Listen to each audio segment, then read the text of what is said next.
Chapter 14. Blackout.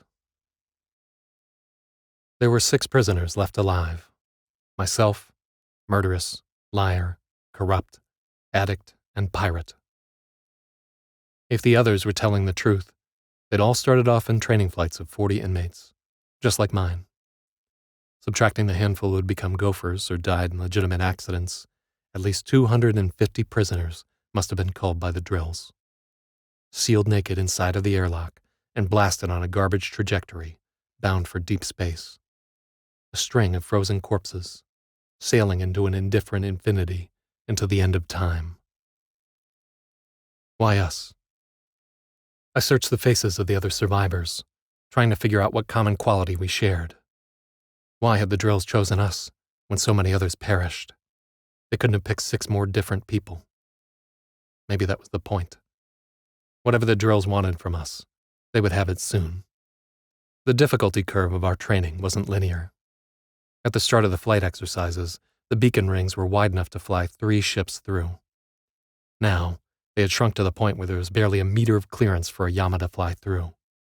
Anything but a bullseye, and the ship would clip against the ring. That was an immediate failed run. Worse, if we struck a ring hard enough, the cockpit would recoil, contracting with crushing force. Murderess blacked out in a high-G turn, her fuselage striking a ring mid-spin. She had to be towed back to the ship bay. When the drills pulled her out, she was sobbing. Her eyes were blood red, and her entire body was one big, ugly bruise. The drill still made her fly the next day. I hit my share of rings, though never that hard. Every time I felt my ship crushing around me, I remembered Toucher, the inmate who died during acclimation. His voice, high and desperate as he pleaded with the drills. The slaughterhouse reek of the human soup that spilled out when they unsealed his ship. It's funny. I must have sat through 1,000 lectures about the glory of mankind and the destiny of the Hezo. I can't remember a single thing about them, but I will never, ever forget that smell. The memory motivated me as the other inmates flamed out. One by one, they hit the absolute limits of their reflexes. They'd have a disastrous run and lurch out of their ships, battered and bloody as cage fighters. They would cling to the dock grating and weep until the drills carried them away. There was no mercy. Not long after the rings were downsized, the drills fitted them with thrusters. After that, we had to fly through moving rings. I never broke. The others hated me for that, but what could I do? It wasn't my fault they couldn't hack it. Ring 5 was the last colony to surrender to the Hezo. I was orphaned and enslaved, living as a human toy in the infamous arcades. No one who wasn't there would ever believe the depravity I witnessed. Torture, extortion, murder. There were real death matches in those days. People think it's just a legend, but I've seen them. If I wanted to eat, I had to win. It's a Zen thing. If you lose the moment, you lose. Corrupt and addict came to me for advice when they started to plateau. I tried to help, but I knew they wouldn't understand. It couldn't be explained. You had to be there. The gulf widened. Eventually, the drills had to set up one course for the others, then reposition the obstacles into a more challenging configuration for me.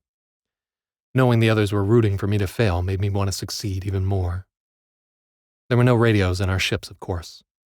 We had signal lights, but we didn't dare use them to chat. The drills would have beat us bloody. I had nothing to do while they rearranged the course but stare at the station and think about how things had changed. The Hezo didn't build this space station, just as they didn't build their freighters. They're squatters, a pack of apes scratching their heads and ooking at the monoliths of the ancients.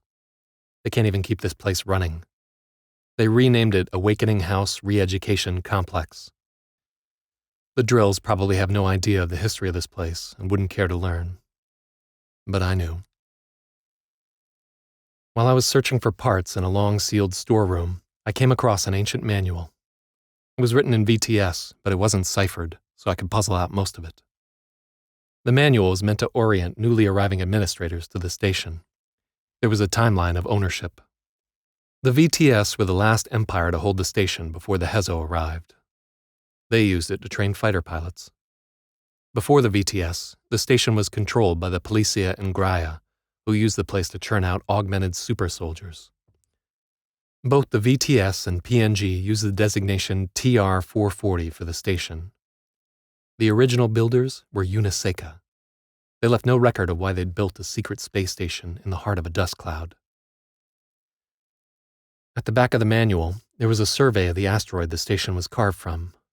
XAR-2137 used to be a kidney-shaped chunk of nickel iron, just over 5 kilometers in diameter.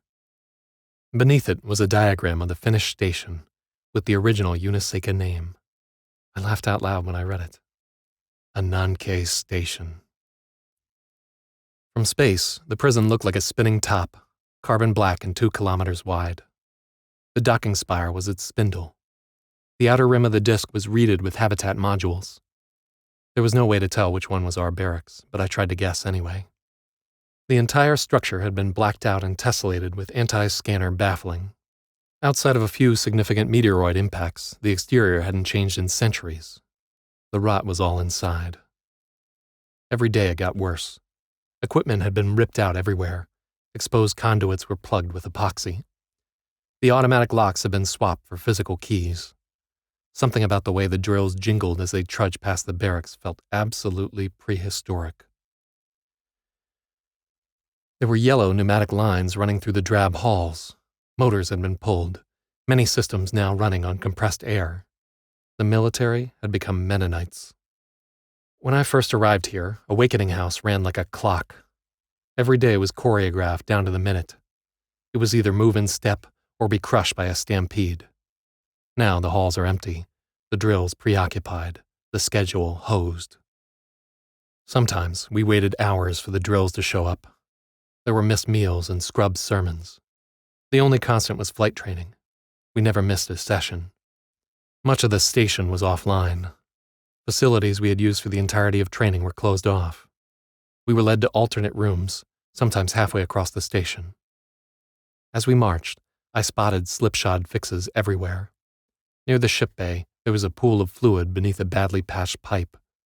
In the mess hall corridor, a door was wedged open with a "Do Not Close" sign taped to it. We couldn't turn a corner without running into evidence of incompetence.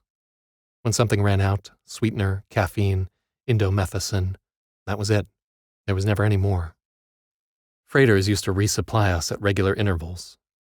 We never saw them, but we could feel the jolt of their linkage with the spindle, the low hum of their massive engines resonating through every surface. None had docked since we began flight training. Maybe the reason the drills were so gung-ho to execute prisoners was they knew they couldn't feed them.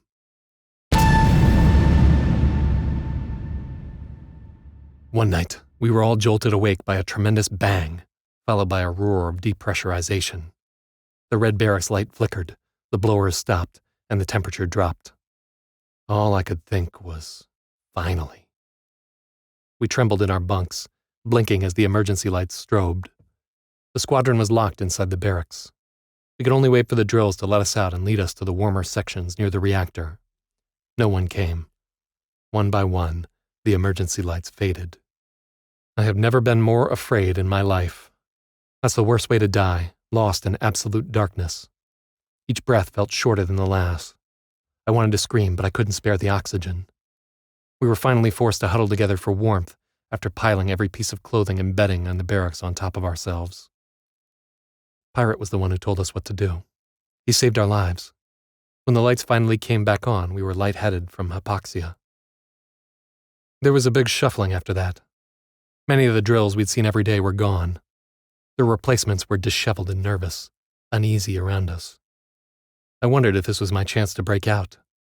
I could kill one of the green drills, use their keys to gain access to the weapons locker, and die in a blaze of glory. But I didn't have the balls. There weren't enough survivors to stage a revolt. I wasn't even sure the squadron would follow me. I didn't trust any of them, not even Pirate. Somehow, the others saw all this and they still believed in the mission. I don't think they were that stupid. I think the others couldn't accept all their suffering was for nothing. The drills provided them with a fantasy that there was justice and order in the universe. They cleaved to it with all their might.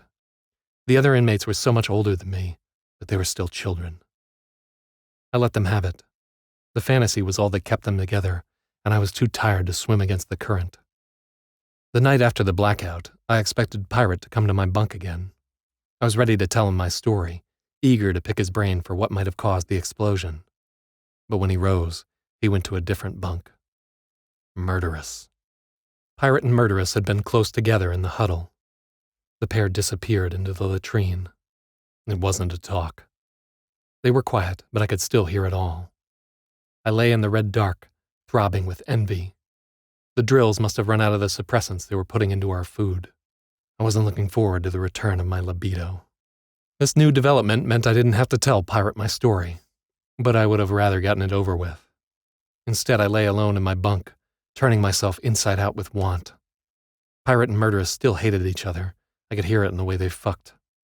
Their brush with death had simply flipped a switch, and there was only one way to turn it off.